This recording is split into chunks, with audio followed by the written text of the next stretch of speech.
rise and shout. It's time for What's Trending. Into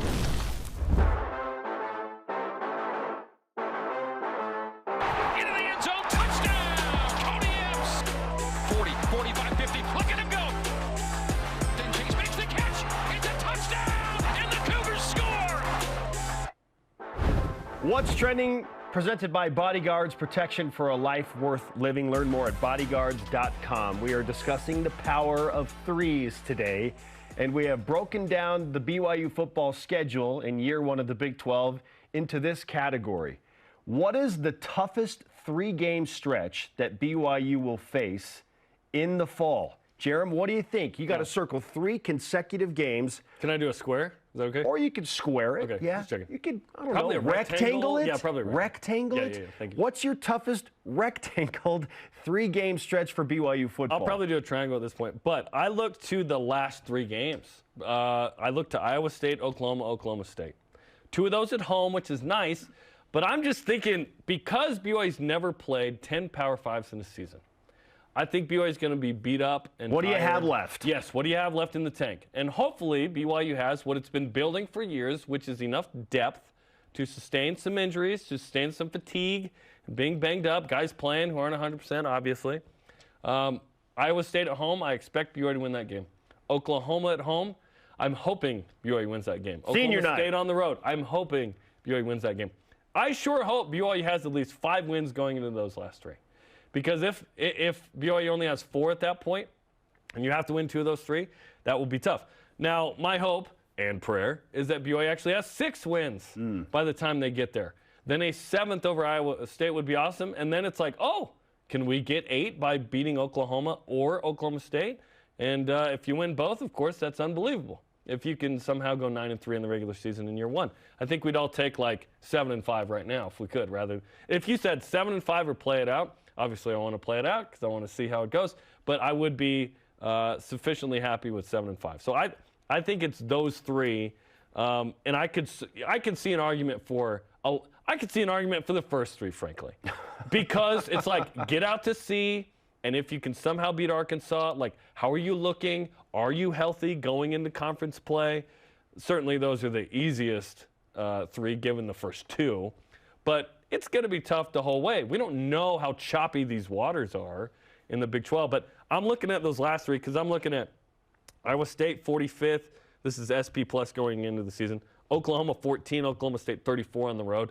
Iowa State at home, but those are 2 tough games to finish. Sure, yeah, and along the lines of where you're thinking is like how much does BYU have left in the tank? I'm a little concerned about what BYU is going to have left in the tank once you get to mid-October. Because sometimes guys will get injured early, and then you may have some people come back later in the season. Who knows? I mean, it's the wild. Injuries are the ultimate wild card, but I'm also looking at where BYU has to travel in consistent weeks, and that kind of is at the center of why I picked my 3-game stretch. So I'm going with, on October 21st to start it off, BYU's at home against Texas Tech. Patrick Mahomes, Andy Reid in the house with Matt Bushman, hopefully. A game I think BYU can and should win because they're on their home field. Let's go, baby. But they face Texas Tech a week after they have to go on the road to Dallas-Fort Worth and face TCU. So the Texas Tech game is right after TCU, okay? Tough road scenario. Then BYU's got to take 2 long road trips. 1 to what I think is going to be the toughest road game all year at Texas. Texas could potentially be like a legitimate top 10 or top 15 team. Every year we think so. Maybe Texas is actually back, but it felt like they were trending that way last year. Texas was a solid team last year. Their super ranking was really high. And, of course, you got Baby Manning maybe at the helm. We'll see. Quinn Ewers is the guy, Ewers right? was awesome until he got hurt. Yeah. Until he cut his hair. Samson! Okay, not just that. So BYU's got to go to Austin, and then they have to go to Morgantown. And if you are aware of Keaton Slovis's interaction with West Virginia's fan base when he was at Pittsburgh. I've seen it. It's going to be an absolute hornet's nest for Keaton Slovis. They're like, going oh, yeah, into this Morgantown. Guy. Morgantown, listen. He said a swear. If you don't like Laramie, The new Laramie is Morgantown. It's Morgantown. Absolutely. It is 100% Absolutely. Morgantown in the Big 12. Is it worse? They hate Keaton Slovis as a fan base. Yes. And now BYU comes in, okay, to the Laramie of the Big 12. You combo that at the end of that 3-game stretch. Yeah. I'm concerned, Jarom. I'm concerned about what BYU will have left when they roll in early November, halfway across the country, into a hard place to get to, Morgantown, West Virginia. So Texas Tech, not in the matchup itself, not a super tough game, but it's because it follows TCU, and you know you got to go to Texas and to West Virginia. It's absolutely tough. That stretch, what's interesting is your 3-game stretch falls right after my 3-game stretch. Yeah, we didn't even touch games at all. It's like, no, this stuff. Looking in 3-game stretches. Sam Houston, Southern Utah, Arkansas. Certainly the easiest 3-game stretch. By the way, are we used to staring at the schedule yet? I'm not. Where I look at it and I go, oh, this is great. It'll feel real when BYU actually plays a Big 12 game to me. Like when they're at Kansas, it's like, okay, now it's on. And you'll be there. It'll feel real to me when, it's probably Texas. It won't feel real to me until a non-new Big 12 team plays in Provo. So that's Texas Tech. Okay. Where it's like, oh, what are you doing here? Oh, this is a conference game? We've already had 3 of these?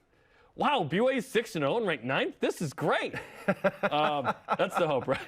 Okay, then Kansas, Cincinnati, TCU. BYU's got to go 2-1 in that stretch. BYU's got to walk out of the first 6 4-2, because then you allow 2 and 4 if crap hits the fan, right? To get bowl eligible. To get bowl eligible at least, because then it's the 3 games you highlighted, and then it's the 3 games I highlighted. So the hope is, you beat Sam Houston, Southern Utah, Kansas, and Cincinnati, because those are 3 of those 4 at home. And those feel winnable, Cincinnati being the toughest of those.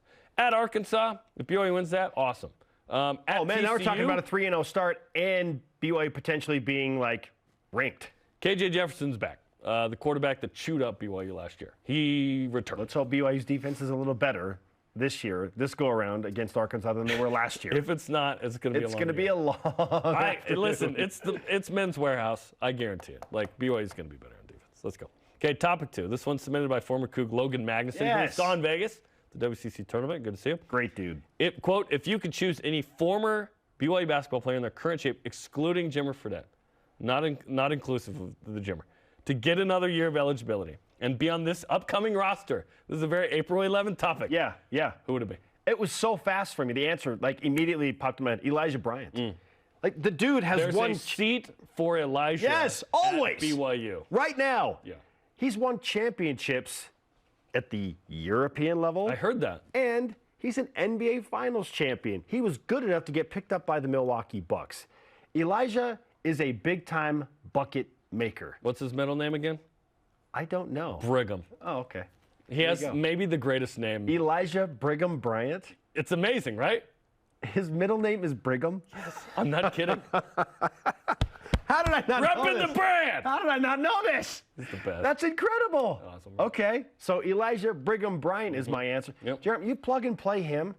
If we could legitimately put Elijah Bryant back into the BYU lineup, I'm ready to say BYU is an NCAA tournament team. I'm not kidding. That much. He's that good of a player right now. This is a fun but silly topic, and don't get my hopes up because it can't happen. Because I'm not going to think that hard about it. I say Brandon Davies because BYU needs a big man. They need a 5. So I say Brandon. Brandon was really good at BYU. He's 4 times better than he was at BYU now. He shoots threes.